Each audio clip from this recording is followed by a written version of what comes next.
नमस्कार विद्यार्थी मित्रों, सारथी सपोर्ट यूट्यूब चैनल पर आप तमाम मित्रों हार्दिक स्वागत है। तो आज वीडियो अंदर धोरण 12 वाणिज्य व्यवस्था और संचालन मार्च 2024 ની બોર્ડની પરીક્ષા માટે વિભાગ ડી ના મોસ્ટ ઇમ્પોર્ટન્ટ ક્વેશ્ચન જોવાના છે।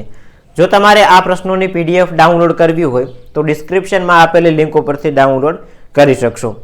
તો સૌથી પહેલા આપણે વાત કરીએ વિભાગ ડી ની, તો વિભાગ ડી ટોટલ 24 માર્ક્સનો તમને બોર્ડની પરીક્ષાની અંદર પૂછાશે, જેમાં 12 પ્રશ્નો આપેલા હશે, એમાંથી કોઈ પણ 8 પ્રશ્નો તમારે લખવાના થશે। આ વખતે જનરલ ઓપ્શન આપ્યો છે એટલે 12 માંથી કોઈ પણ 8 પ્રશ્નો લખવાના, દરેક પ્રશ્નના 3 માર્ક હોય એટલે 8 × 3 કરો એટલે 24 માર્ક્સનો વિભાગ ડી।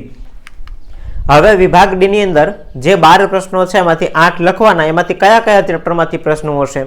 તો પહેલું ચેપ્ટર, બીજું ચેપ્ટર, ચોથું, 7, 8, 9, 10, 11 અને 12 કન્ટિન્યુ, પહેલું, બીજું, ચોથું, 7, 8, 9, 10, 11 અને 12 આટલા ચેપ્ટરમાંથી પ્રશ્નો હશે। એમાંથી પહેલા ચેપ્ટરમાંથી, ચોથા ચેપ્ટરમાંથી અને 10મા ચેપ્ટરમાંથી બબ્બે પ્રશ્નો હશે। આ 3 ચેપ્ટર એવા છે કે જેમાં બબ્બે ક્વેશ્ચન છે, જ્યાં સ્ટારનું નિશાન કરેલું છે એ ચેપ્ટરમાંથી 2 પ્રશ્ન આવશે। સૌથી પહેલા આપણે પ્રકરણ 1 ના આઈએમપી પ્રશ્નોની વાત કરીએ તો પ્રકરણ 1 ની અંદરથી સંચાલનનું મહત્વ સમજાવો આ પ્રશ્ન પરીક્ષાની અંદર પૂછાય એવો છે। ત્યાર પછીનો ક્વેશ્ચન છે નાણાકીય સંચાલનના કાર્ય જણાવો। ત્રીજો ક્વેશ્ચન માર્કેટિંગ સંચાલનનો અર્થ આપી તેના કાર્યોની ટૂંકમાં સમજૂતી આપો। ચોથો પ્રશ્ન માનવ સંસાધન સંચાલનનું મહત્વ જણાવો। સંચાલન એક વ્યાપાર છે આ વિધાન સમજાવો। ત્યારબાદ 6 નંબરનો ક્વેશ્ચન છે સંકલનની મહત્તા જણાવો। સંકલનની મહત્વતા જણાવો। તો આ 6 પ્રશ્નો છે, એમાંથી કોઈ પણ 2 પ્રશ્ન તમને પૂછાઈ શકે પહેલા ચેપ્ટરમાંથી।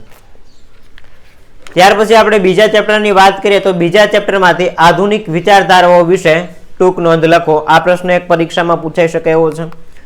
ત્યાર પછીનો ક્વેશ્ચન છે હેનરી ફેચોલના કોઈ પણ 6 સિદ્ધાંતો જણાવો। એના પછી 3 નંબરનો ક્વેશ્ચન છે પીટર ઓફ ટ્રકરનું સંચાલન ક્ષેત્રે પ્રદાન જણાવો। પીટર એફ ડ્રકરનું સંચાલન ક્ષેત્રે પ્રદાન જણાવો। ત્યાર પછીનો ચોથો ક્વેશ્ચન છે સંચાલનના સિદ્ધાંતનો ખ્યાલ આપો। નેક્સ્ટ ક્વેશ્ચન વર્તન સંબંધિત વિચારધારા વિશે સમજાવો। ત્યાર પછીનો ક્વેશ્ચન છે સંચાલનની 9 પ્રશિષ્ટ વિચારધારા વિશે સમજાવો। સંચાલનની 9 પ્રશિષ્ટ વિચારધારાઓ વિશે સમજાવો। તો આ 6 પ્રશ્ન છે એ તમને બીજા ચેપ્ટરમાંથી પરીક્ષાની અંદર પૂછાઈ શકે એવા છે। ત્યાર પછી આપણે ચોથા ચેપ્ટરના ક્વેશ્ચનની વાત કરીએ તો ચોથા ચેપ્ટરમાંથી પહેલો ક્વેશ્ચન છે અવૈધિક વ્યવસ્થા તંત્રના લક્ષણો જણાવો।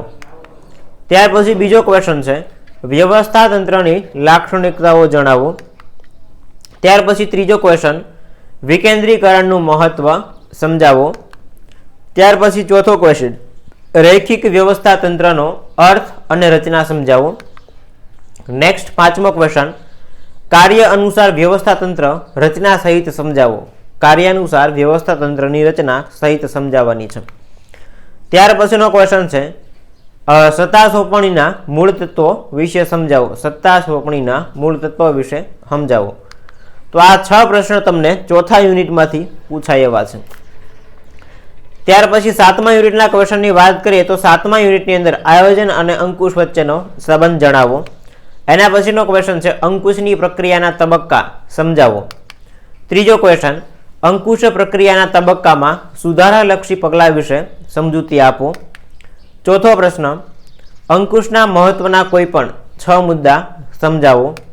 એના પછી 5મો ક્વેશ્ચન અંકુશ એ સંચાલનનું છેવટનું કાર્ય છે સમજાવો। આ વાક્ય તમારે સમજાવવાનું છે। ત્યાર પછીનો ક્વેશ્ચન છે આયોજન અને અંકુશ એક સિક્કાની 2 બાજુ છે આ એક વિધાન સમજાવવાનું પૂછાઈ શકે। તો આ 6 પ્રશ્ન તમને 7મા યુનિટમાંથી પરીક્ષાની અંદર પૂછાય એવા છે। ત્યાર પછી આપણે 8મા યુનિટના ક્વેશ્ચનની વાત કરીએ તો 8મા યુનિટમાંથી નાણાકીય સંચાલનના હેતુઓ સમજાવો। એના પછીનો ક્વેશ્ચન છે કાર્યશીલ મૂડીને અસર કરતા પરિબળો જણાવો। નેક્સ્ટ નાણાકીય સંચાલનનું મહત્વ સમજાવો। એના પછીનો ક્વેશ્ચન છે કાયમી મૂડીની જરૂરિયાતને અસર કરતા પરિબળો સમજાવો.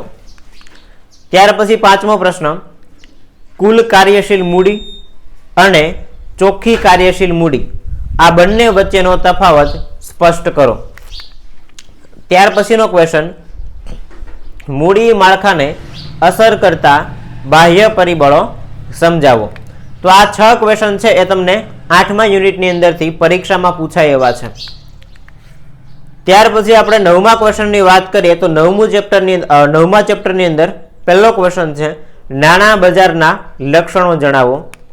એના પછી શેર બજારના કોઈ પણ 6 કાર્યની સમજ આપો. શેર બજારના કોઈ પણ 6 કાર્યની સમજ આપો.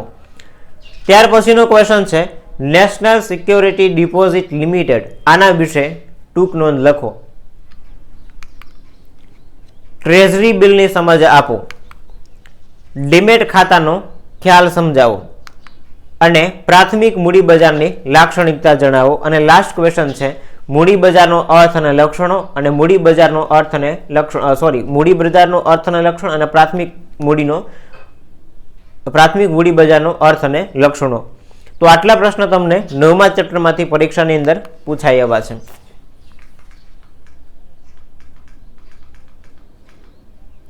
ત્યાર પછી આપણે 10મા ચેપ્ટરના ક્વેશ્ચનની વાત કરીએ તો 10મા ચેપ્ટરના ક્વેશ્ચનની અંદર બજાર પ્રક્રિયા અને વેચાણ વચ્ચેનો તફાવત આપો.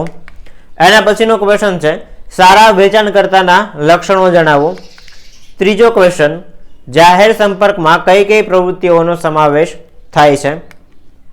ચોથો પ્રશ્ન, જાહેર સામે વિરોધ આના વિશે ટૂંક નોંધ લખો.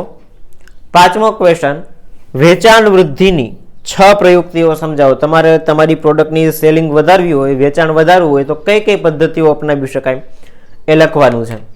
ત્યારબાદ પેદાશની કિંમતને અસર કરતા પરિબળો સમજાવો. 11મા યુનિટના ક્વેશ્ચનની વાત કરીએ તો 11મા યુનિટમાંથી ગ્રાહક શોષણનો અર્થ આપી તેના પ્રકાર વિશે ટૂંકમાં સમજ આપો. બીજો ક્વેશ્ચન, ટ્રસ્ટીશીપ જે ગાંધીજીનો વાલીપણાનો સિદ્ધાંત છે એ સમજાવવાનો છે. ત્રીજો ક્વેશ્ચન છે, ગ્રાહક જાગૃતિના સાધન કોઈ પણ એક આમાંથી આવી શકે. ગ્રાહક જાગૃતિના જે સાધનો છે એમાંથી કોઈ પણ એકાદું પૂછાય.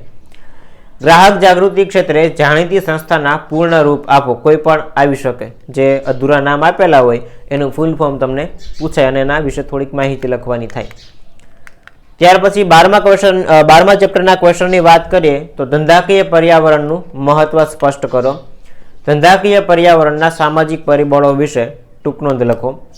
ઉદારીકરણનો અર્થ આપી એની 4 અસર જણાવો. ખાનગીકરણની હકારાત્મક અસર જણાવો. વૈશ્વિકીકરણનો અર્થ આપી વૈશ્વિકીકરણની નકારાત્મક અસર જણાવો. ધંધાકીય પર્યાવરણને અસર કરતા પરિબળોની આકૃતિ સ્વરૂપે દર્શાવો.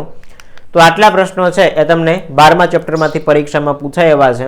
અને આટલા યુનિટના જે અહીંયા આઈએમપી પ્રશ્નો આપ્યા એટલા તમે તૈયાર કરી લો એટલે વાણિજ્ય વ્યવસ્થા અને સંચાલનમાં વિભાગ ડીના મોસ્ટ ઓફ બધા ક્વેશ્ચન આવી ગયા. રાઈટ, તો જો વિડીયો પસંદ આવ્યો હોય તો લાઇક કરી દેજો. ચેનલને સબસ્ક્રાઇબ કરવાની બાકી હોય તો સબસ્ક્રાઇબ કરી દેજો. મળીએ છીએ નવા વિડીયો સાથે. જય હિન્દ, જય ભારત.